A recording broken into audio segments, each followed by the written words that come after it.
Ani, Bujo, Myeengun Endejnikas, Deshkan Zibi and Donjaba, Myeengun Dodem. What I just said was, my name is Myeengun. I come from the Wolf Clan, and my nation is Chippewas of the Thames First Nation. When we first get together as human beings on this earth, is the way the Indigenous people have always done, is to greet each other in a good way. Sometimes we'll say Bujo, which means, it's more of a question. It's how are we going to interact? What is our relationship going to be? So when I say Bujo in Ojibwe, it reflects a teacher who once carried teachings on the earth, and we would refer to him to learn about our ceremonies and to maybe consider carrying the original teachings that he was given. And so we feel that Bujo, actually his longer name is Wanana Bujo, is still on the earth, and he comes through relationships. And if we walk the earth and we meet new people, we don't know if that person is just like Wanana Bujo or is Wanana Bujo. So usually we would shake hands, we would say Bujo, and that means, how is this interaction going to be? Are we going to teach each other, or are we going to get to know each other in a good way, just like Wanana Bujo taught originally? So that's a little bit of the greeting that Anishinaabe people have. And I want to welcome you to Nish Vibes. This is a show that really is a spontaneous show. It really has the essence of conversation, to get to know people, to have a direct conversation about whatever we feel like talking about. And I've been very fortunate to have some really great people come and visit me and to do a show such as this. I know as a person who did radio for many years, it's always nice to have some type of an agenda, but I always found it to be okay. And not everybody feels the same, but I know to have just a conversation, to meet somebody, to learn what they do, to talk about not just work, but family, personal, things. I think that's always a good way to build that good relationship with people. So Nish Vibes was built on that platform.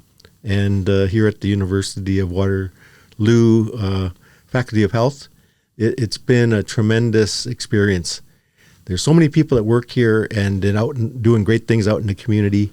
I really want to get to know them and see how they are viewing Indigenous people or what they know about Indigenous people or whatever culture they come from too. So it's not just one segment. It's about everything. So today we are very fortunate. There's a dear friend of mine who I've met over the last year that has an important role in Cambridge. Patrick has been, and I don't know, we'll find out in the interview, like how long you've been there and some of the things that we are doing together these days. But before I do that, I want to give you a little package. This is called tobacco. And in our way of meeting somebody, we would pass tobacco to a person, because usually tobacco is like, because you agreed to come on to the show, I want to offer you an extension of what we consider very sacred.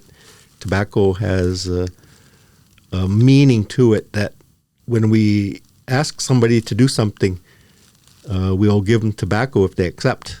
And it's kind of like a bit of the only thing I can say today, it's almost like a contract. If somebody asked me to do something for them in healing or cultural, they would give me tobacco and I would accept that. So I guess we should have done it before you got here, because you're already here, but I'm going to give you this tobacco, Patrick. Thank you. I'm honored to accept it. Thank you. You're welcome. We're honored to have you here. And so let's talk a little bit. Let's find out who you are and see what you're doing these days. And thank you for coming out to the show.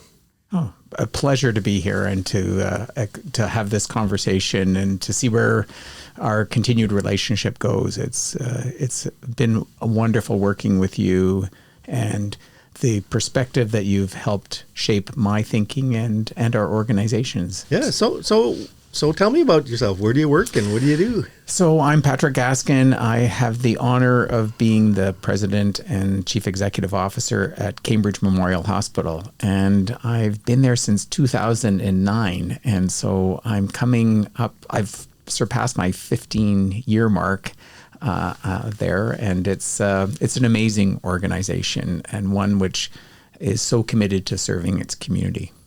So you've seen it grow, and you've seen big changes since you've been there, and recently announced some more new changes coming up. Mm-hmm. When I first arrived, we were about 150 beds or so, and we had a stalled capital redevelopment project. So we were wanting to expand the hospital, but there had been some challenges in the relationship with government, and the hospital was in a deficit. We all know deficits aren't a good situation to be in. And so for the first few years, we needed to really focus on turning around the financial situation of the hospital, kind of stabilizing that. And then we were approved to expand the hospital. And so over the last 10 years or so, we have been able to expand the hospital and open it up and build a new wing and redevelop and refurbish one of our existing wings. And so right now, the hospital, I describe it as a brand new hospital because every single patient room has been redeveloped and rebuilt completely. We've had opened a new wing, albeit the wing was opened in 2020. So it's maybe not that new, but it really is. It's the newest wing of care and service in Waterloo region. And so we've grown from about 150 beds to 200 beds. Our budget has grown as a result of that. There's new operating dollars. And so every single one of our programs has had that opportunity to expand. So whether that's the emergency service, whether that's medicine, intensive care, obstetrics, surgical services, mental health services, we've just been able to grow services, which is nice to be in that situation because hospitals aren't always in that situation to be able to just grow and grow. And we've just been able to do that and better serve our community, which has been just an exciting time over the last 10 years or so. So you've been on that same location since it was, how long was the hospital there before you got there? Yeah, so the hospital was built, it's like right on the Haldeman track. We look onto the Grand River, so we're clearly part of the Haldeman track. We've been there since 1952. Prior to that, the hospital, it's the oldest hospital in the region. It started in 1888 and was in downtown Galt, originally called the Galt Hospital.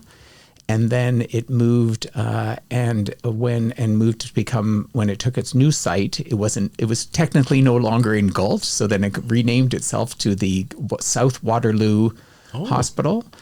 And then after the war, called itself the South Waterloo Memorial Hospital. Mm-hmm.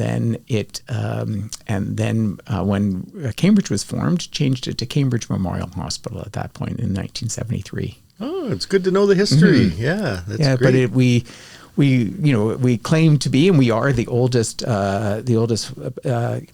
public hospital in the region. Now there was healthcare, prior to the hospital, mm-hmm.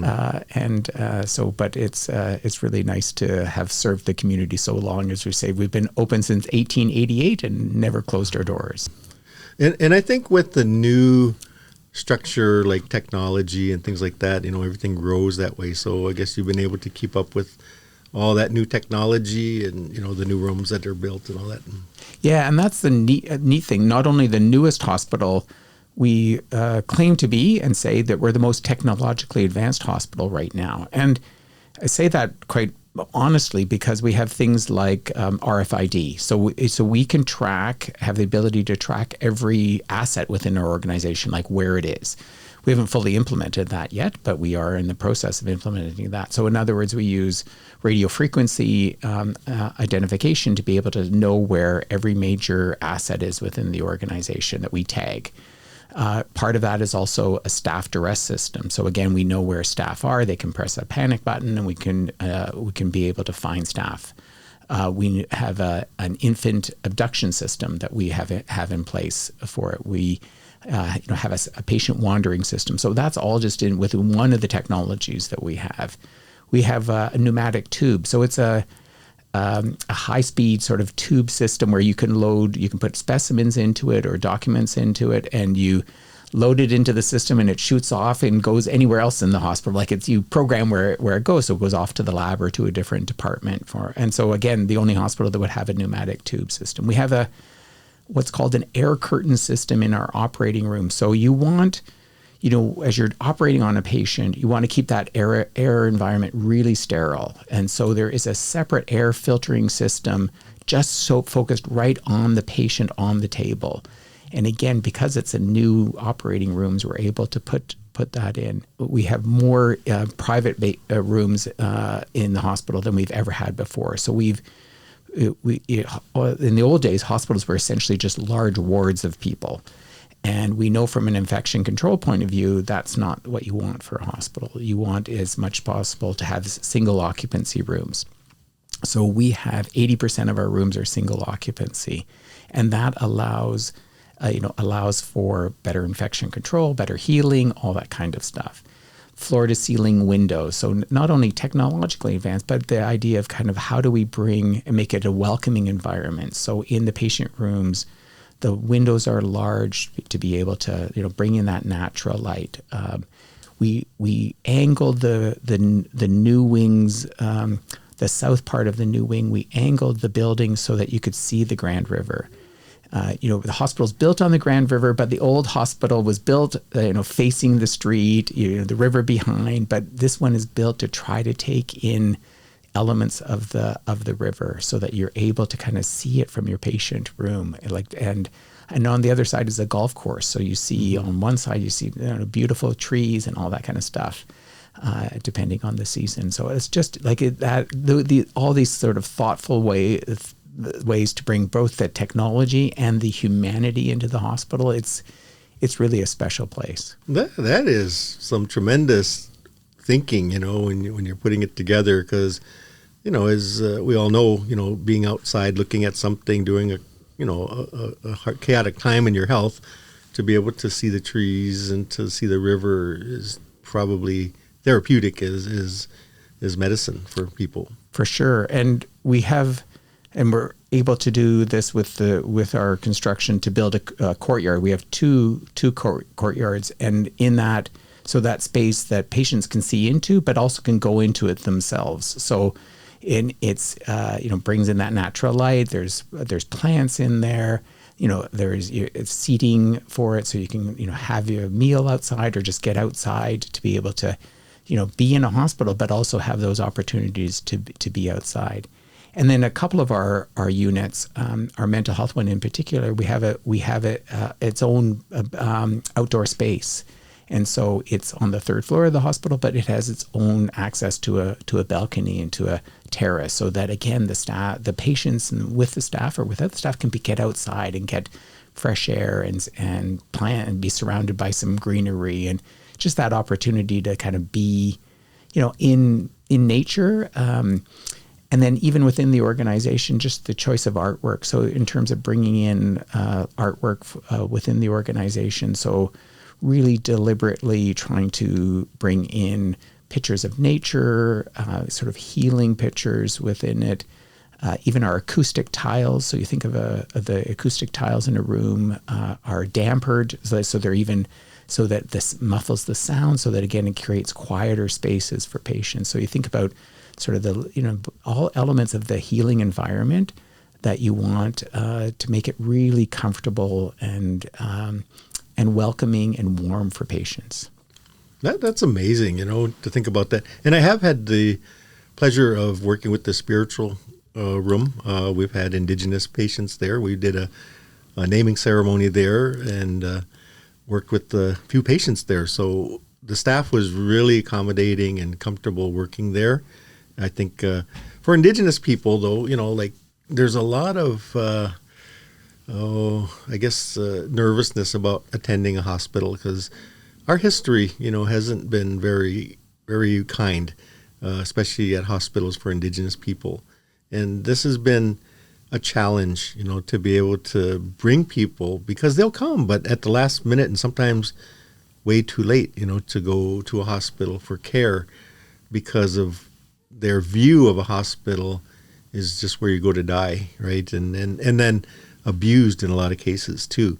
So I really think that we need to make the changes in Indigenous healthcare specifically to provide better service for that. And I know we've been working together for a little while on indigenization and you know, just concepts of Indigenous people. And you've been very open to a lot of these ideas, and you got a chance to first witness a blanket exercise not too long ago with your staff.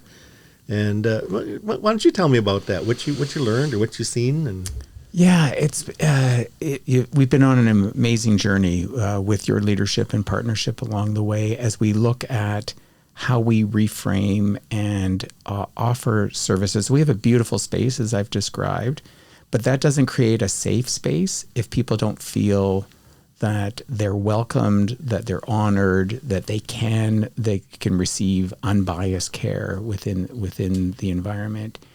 And so we have made a commitment within the organization to education for our staff. So that includes Indigenous cultural safety training, which we've opened to and make available to all of our staff. The blanket exercise that you and Sarah helped lead in our organization to anchor and remind settlers and all of our staff around the injustice that was caused by colonialization and the deep impact of that. And, you know, through that exercise, recognizing the impact that can have to a community and the multi-generational trauma that can cause. What, you know, foundationally for us, in our strategic plan, we have 5 pillars, 5 areas that we're focusing in on. And they appear as a circle. At the top of the circle is advanced health equity. And it's there deliberately as kind of the top of the most important thing we need to work on.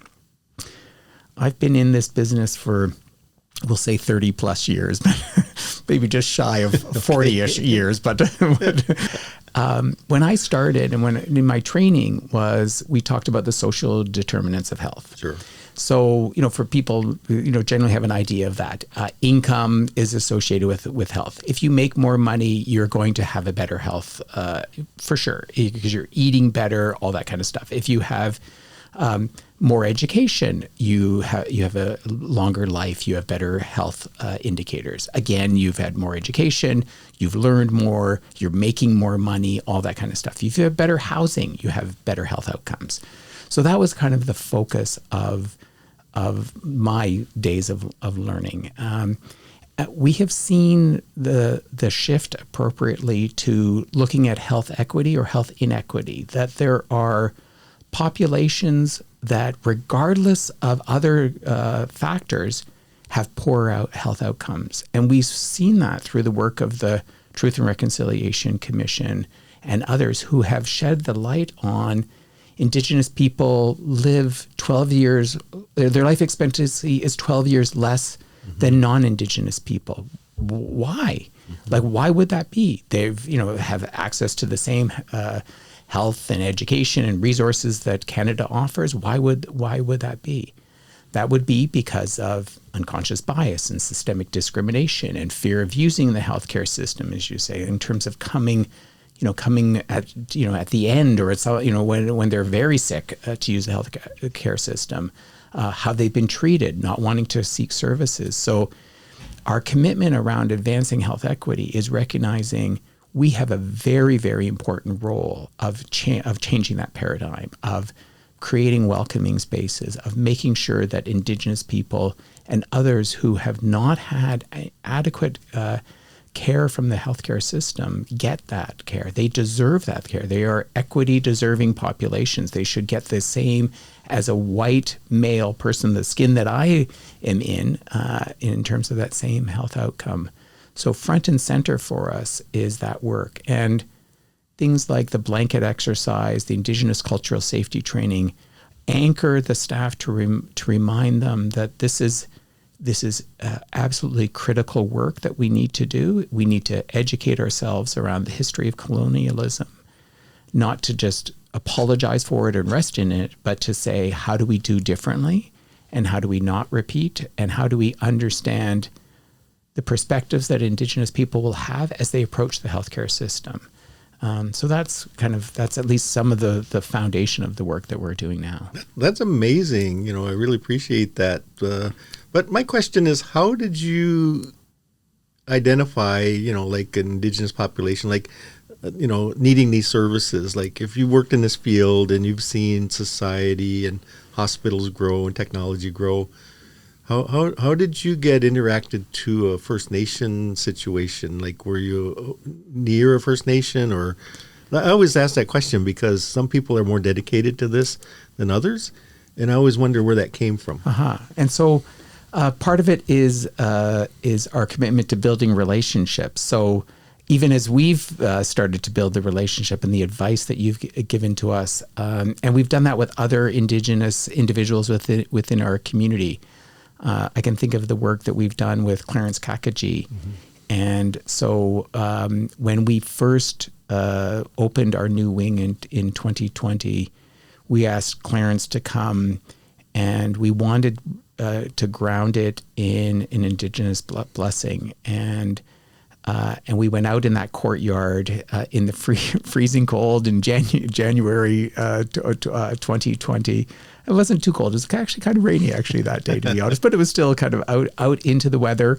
And Clarence gifted to us at that point a hawk feather, and we've entrusted it and nurtured and fed that annually through a ceremony that Clarence has led.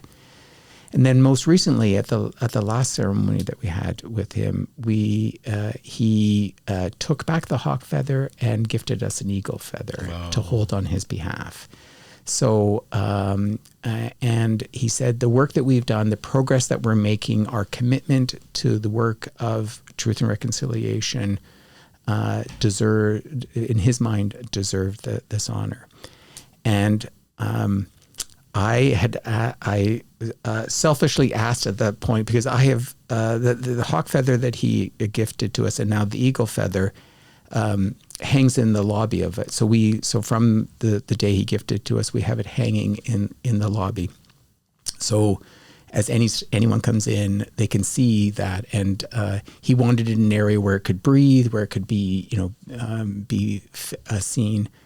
And from many times during the years, I have stood under that feather for some thought, some guidance, some to pause on the challenges of the day. And so when Clarence said, "I'm going to exchange your hawk feather for an eagle feather," I said, "Oh, could I keep the hawk feather?" And kindly, I'm holding it in his honor, and it sits on my coffee table, Myeengun, in my office, and as a reminder of the work that we need to do. And so, back to your question about kind of how does this start and where does it build? It really, for me, it's been building with relationships.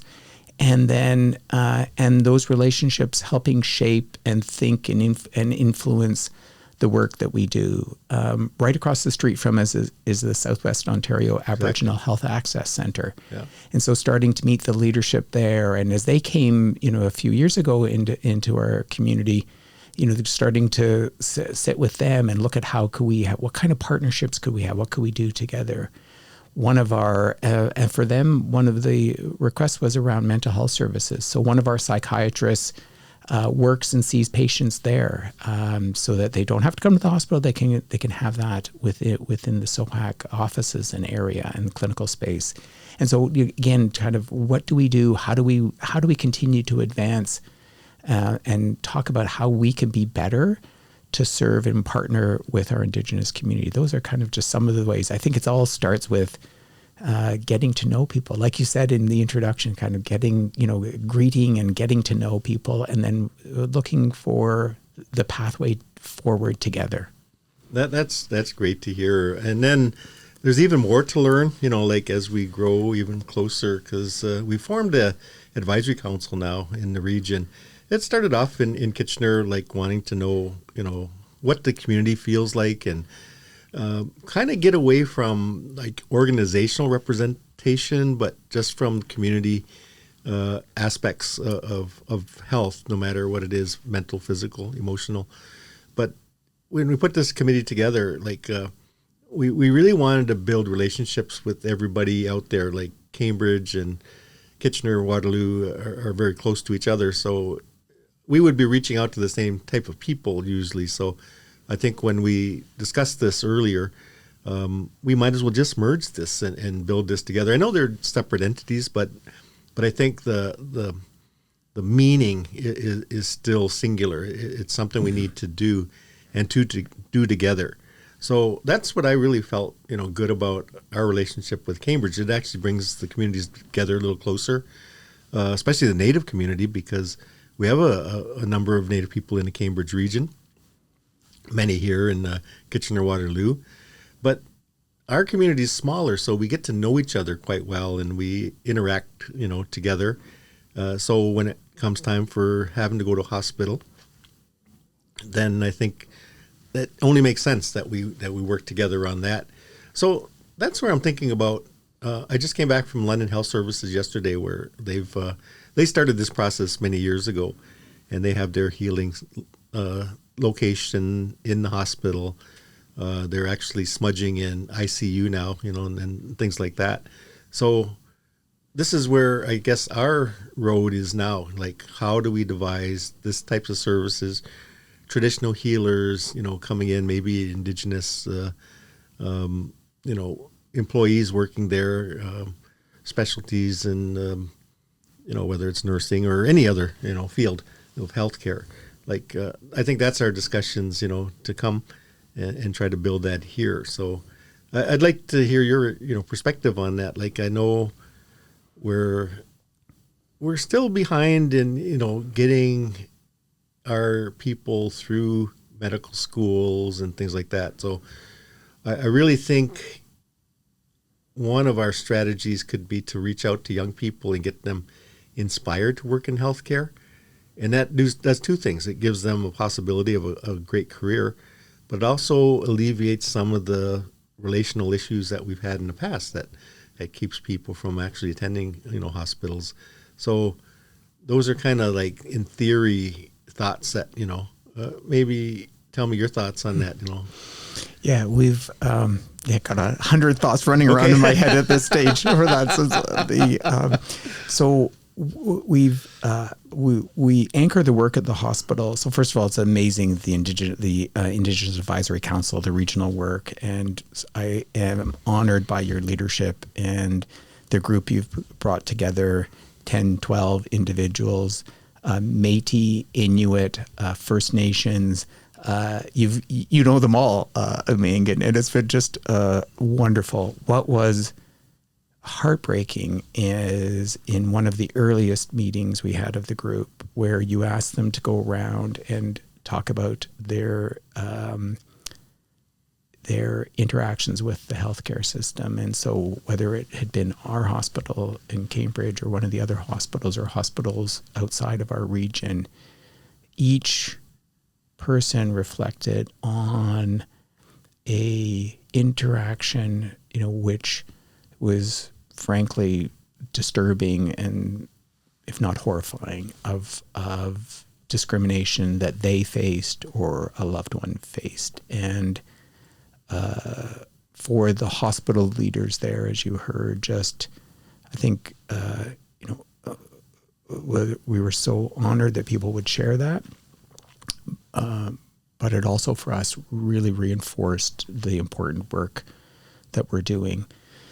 So, as I mentioned, one of our themes has been around education and building that education and continuing to do that.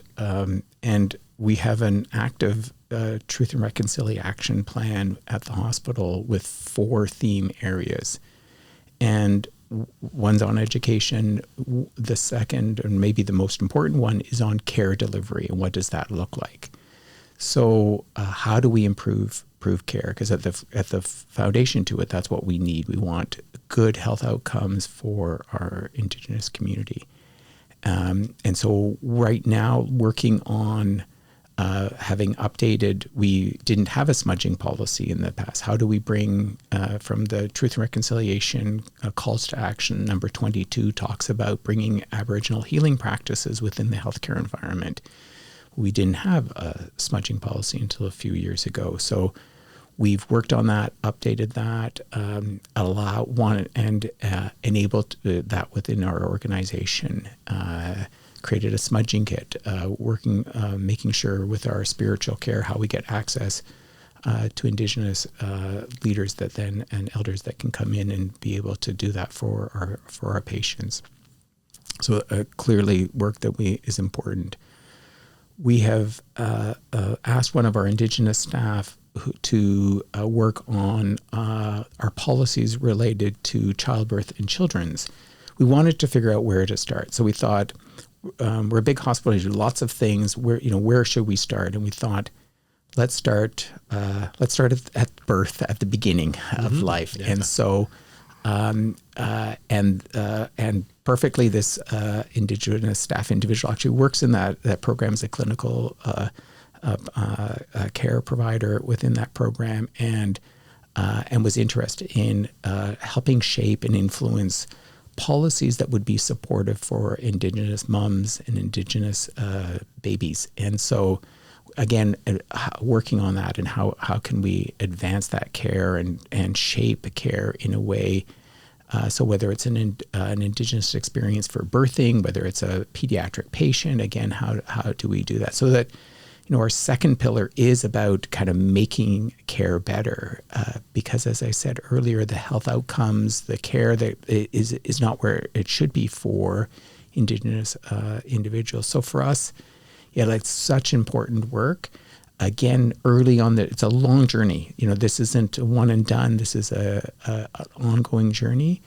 As we figure out with the Indigenous Advisory Council, the regional one, and we have our own Indigenous Council of staff within the organization as we continue to shape what's the next priority? Where do we need to focus in terms of our care journey to make sure that that we provide that kind of care and support? We now have an Indigenous patient navigator through the Southwest Ontario Aboriginal Health Access Centre. There's through SOHAC.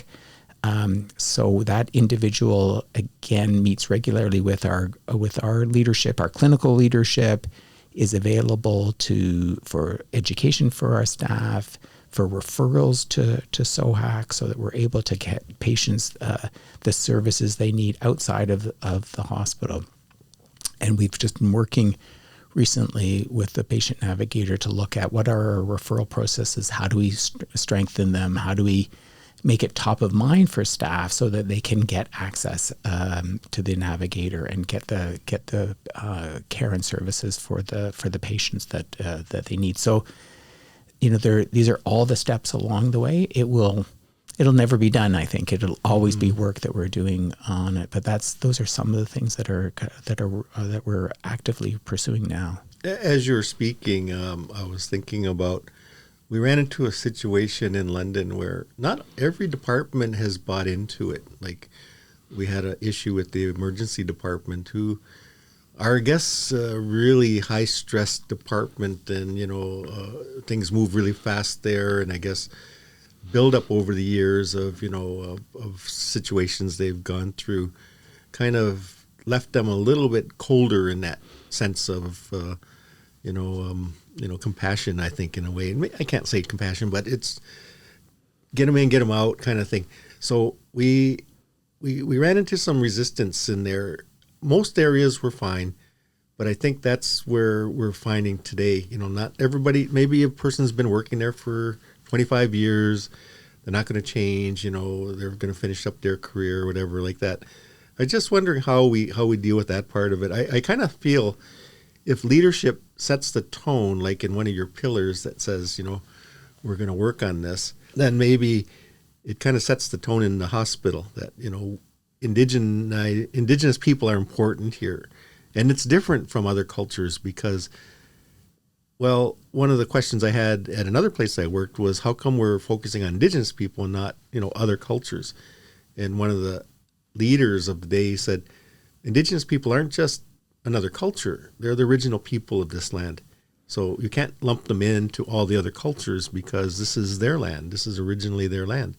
So I don't know if that theory has been taught at school or anything like that. So the people who are working in these fields now might not have that same compassion. How would you deal with that? Like at your hospital, say you have a whole department that's kind of just, they'll listen, but they, I'm doing my work. Yeah. We echo that same. So we have a separate diversity, equity, and inclusion plan, and people have raised that same question as well. Why would we not have one council or have kind of one plan between our diversity and equity inclusion plan and between our Indigenous Reconciliation Action Plan? And I've said this isn't the same. This is Indigenous is nation to nation. It's commitments made by the Crown to the First Nations of this land, and it is not it's not DEI. It is there important work around DEI and diversity, equity, inclusion, and culturally safe spaces and things, but they aren't the same. And to your point, I think part of that for us is, so we've anchored a separate DEI plan, a separate Indigenous Reconciliation Action Plan for it, so that and I serve as the executive sponsor for the Truth and Reconciliation Action Plan, because I am the most senior leader within the organization. So in terms of nation to nation conversations, I feel that I hold a responsibility for that. I am not for the diversity, equity, inclusion plan. I actively obviously support that, but one of our other leaders serves as the executive sponsor for it.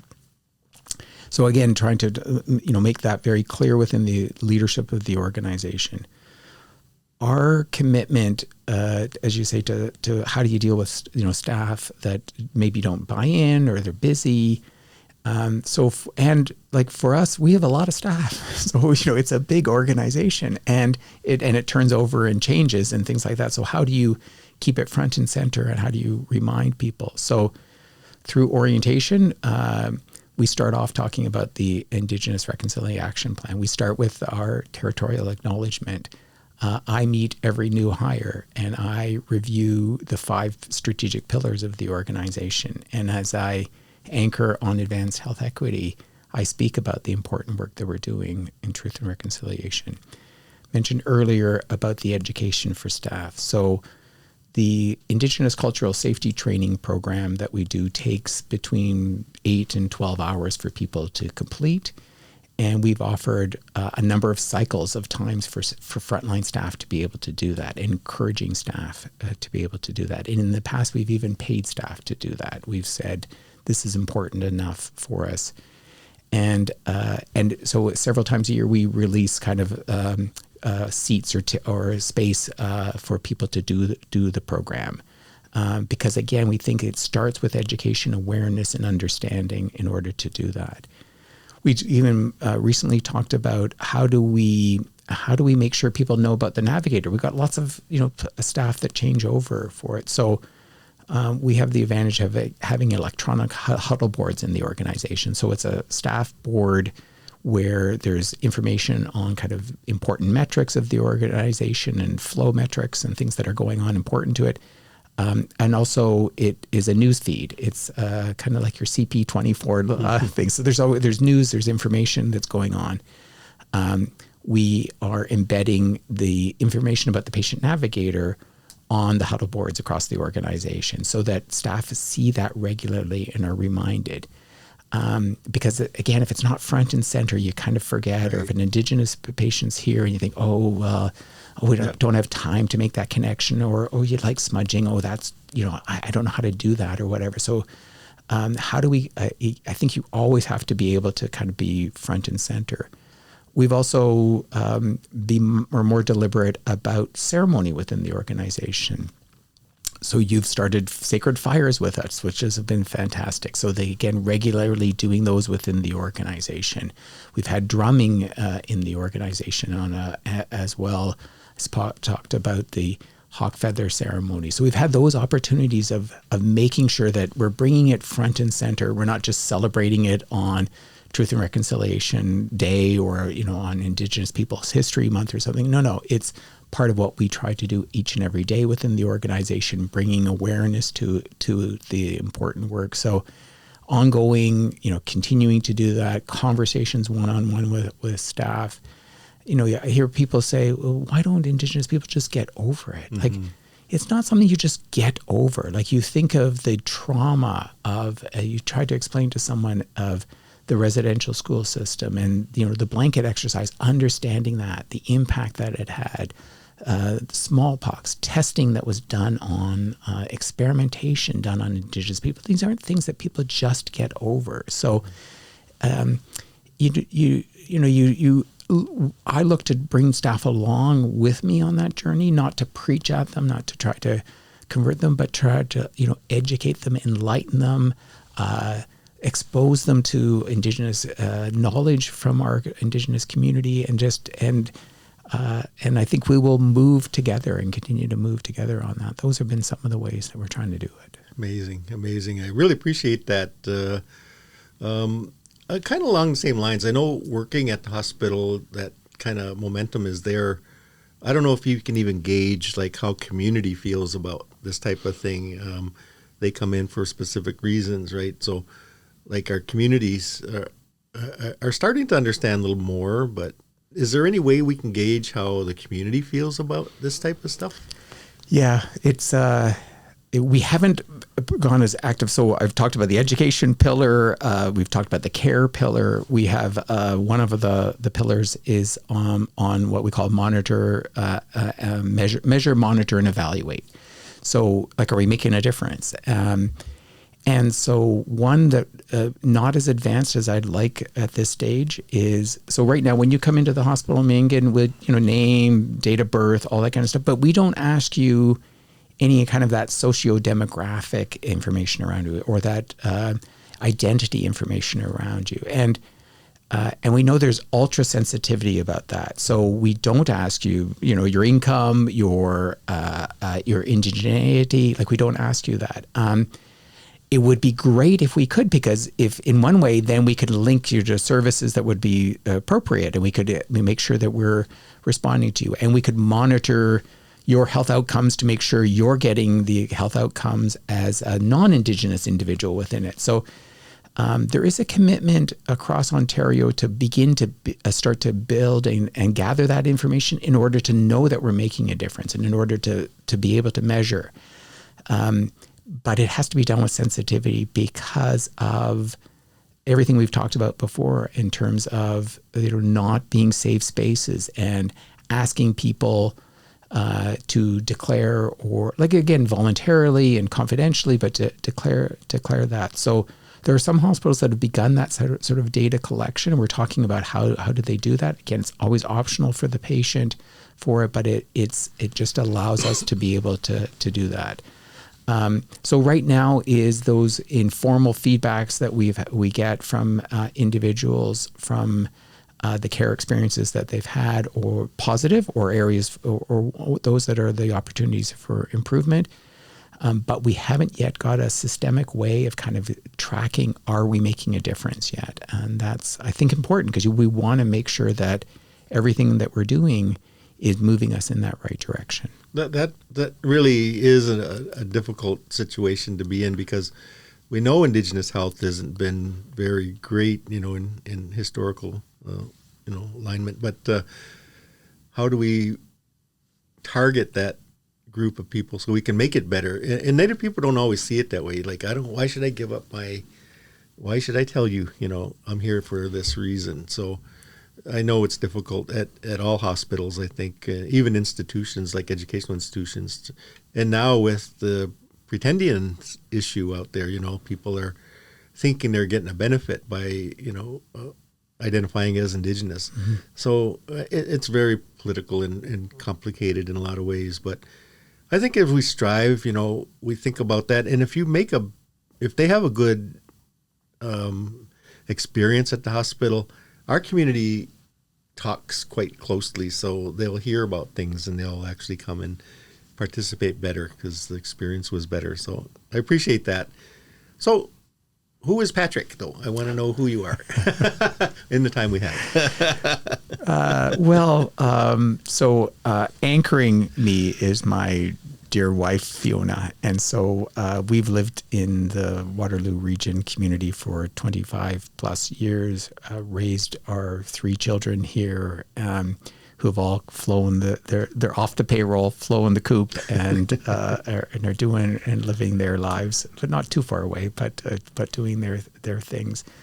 And so, and Fiona and I then are dog lovers. So we have our English Springer Spaniel that keeps us out of trouble. We've got rid of the kids, and you get have a dog.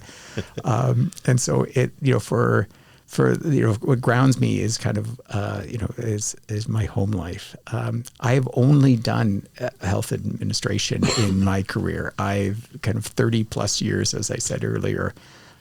When I was young, I finished my undergraduate degree, and then I took a year off, and I cooked for a living, and because I like to be in the kitchen. And my chef took me aside at one point and said, "You need to go back to school."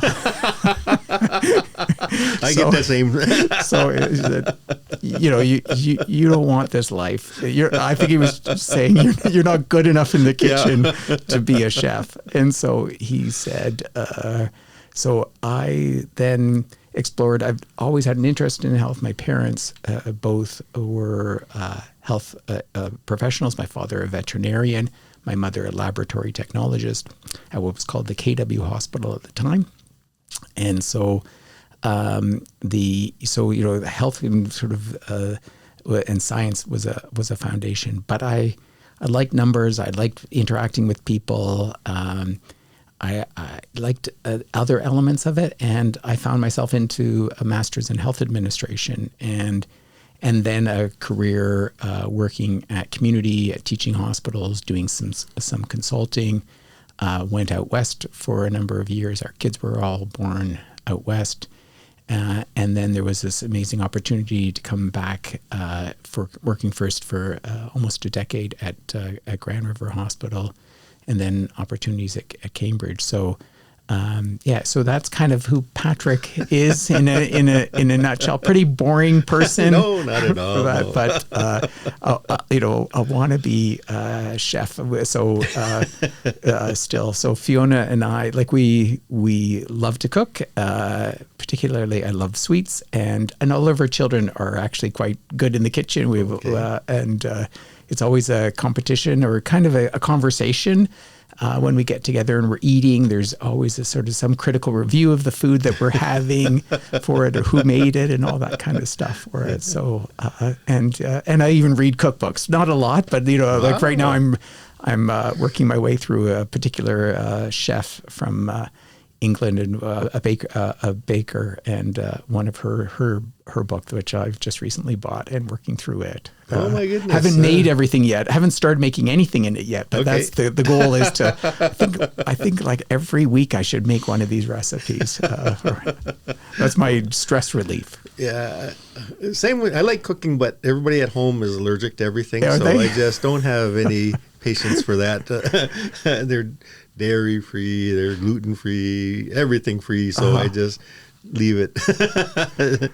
It's just doesn't work out for me. But but we definitely enjoy some of the same things like that, and it's really appreciate that having. I don't know. I guess the heart to do this type of work. It's working with public is always a challenge at the best of times, especially today's world with social media and thoughts that are going around, and a lot of times negatively. But I think by being connected to you, at this work, it's really helped me to understand the healthcare system and how it's starting to change. We still got work to do. There's quite a bit, excuse me, but like when we do see a traditional healer come into the hospital, we had to hide our work before. We had to close the door because, of course, the nurses would kick us out. And it was illegal at one point. Remember, you've taught us that. Like at one point, it was even illegal to do traditional practices. Yeah, and that's really been a because our people are starting now go back to traditional healing methods, and you can't do that in general hospitals, but some are opening up now, to be able to do that. Like I said, London, we can smudge in ICU now, give them 5 minutes notice. That's all they need to turn off the system. But it's starting to happen, and I'm excited that it's starting to happen in this region here, because our population is kind of it's hard to track our population because we have a lot of students in the region because of the institutions and colleges here, but they come and go. But we do know there's a large number of Indigenous people here, and now we're trying to encourage, like you mentioned, the Inuit people, who we also have on our advisory council, been a very neglected community here, and their practices are different from First Nations. So it's really a unique area, but I think they're starting to feel included, and that's why having their perspective, Métis people's perspective, is really important in all this alignment we're trying to do. So thank you for giving us that chance to voice those things, with your hospital, and telling us about the things that's going on, and your personal area of cooking and all that stuff. That's great. That's really good. And we have so much more to do, I think. You've met Clarence, you've met a few of the Indigenous community members here, and they are all such a great heart, our advisory council. I'm just proud of that group. Mm-hmm.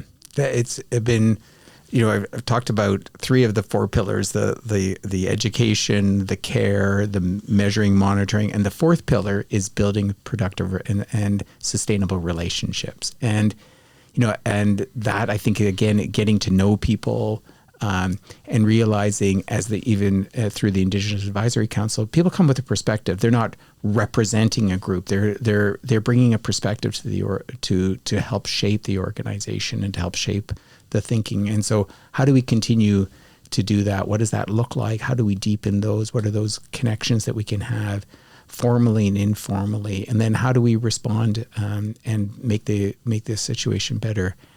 I'm struck by care that we had. We had an Indigenous couple who were having their baby at our hospital, and they wanted some Indigenous practices, and we were able to wrap those around and offer that. And together with an Indigenous staff I spoke about recently in the care work that she's doing in the Women's and Children's program, offer an experience to that couple, and that they wanted, and that they were pleased and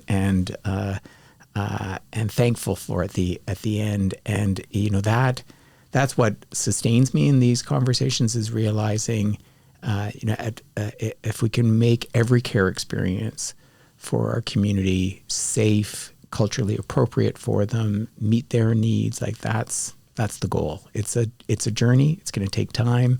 It's never going to be perfect, but that when I think about that one, and it buoys me up in knowing that we're going to get there for sure. Well, it's been a pleasure speaking to you, Patrick, today. I'm encouraged by the things that you're doing at the hospital, and it's a great journey, that we've come across our paths and to do this type of work together. So thank you for joining us on Nish Vibes today. Having a great conversation. I would like to go a little longer because there's so many things that's interesting about what we're talking about. But any comments? Thank you. An honor to be here with you, and in pure Myeengun fashion, completely unscripted. Oh, we're just going to sit down and talk. It's like, Myeengun, I need a list of questions. I want to know what we're doing. And no, Patrick, we're just be you. And it's been just an honor working with you, getting to know you better, helping lead, shape, influence the work that we do. Thank you for everything you do for the system, for it. I wanted to ask you, what drives you? Why do you do the work that you do? Well, just from experience, like I've been through some difficult times, watching our people, dissolve into society. When I was young, we were considered the vanishing race.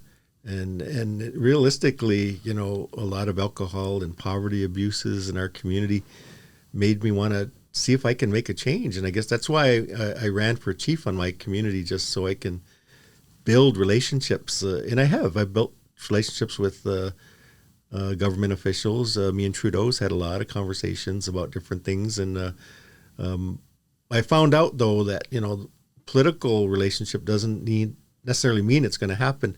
So when I got out of that area, I wanted to get into grassroots. I wanted to get to people who do the work, because that's where the real stronghold is, right there. People like yourself who guide a hospital that can make changes and not have to wait for, Parliament to make bills to do it. So this is why I do what I do now. And I see the value in that now, coming from both perspectives, high-level governments to grassroots people who actually do the work. So that's what drives me still today. Well, you're making a difference. Thank you for the difference. Thanks so much, Patrick. Appreciate it. I want to thank our audience. You're always here, and we do have something really important that has just happened this week, the release of Leonard Peltier, who served 49 years in federal prison in the United States for being convicted of shooting 2 FBI agents in 1973. I remember when that was taking place, and he was more like a political prisoner. He was the one that was targeted to. The evidence against him was totally unclear, that he actually did what they arrested him for. But he served that time. Biden, after he left office, or his final act was to provide clemency for Mr. Peltier. So yesterday he made his first press conference, being in jail for all these years. The Native community is really excited now that he's been released. I can't say released. He's actually in house arrest for the rest of his life, basically. But at least he's free from prison. We had so many supporters in that, like so many Nelson Mandelas and Dalai Lamas, and so many different people that were trying to, let people know about the history of our people and how we've been subject to imprisonment, for things that we didn't feel was correct.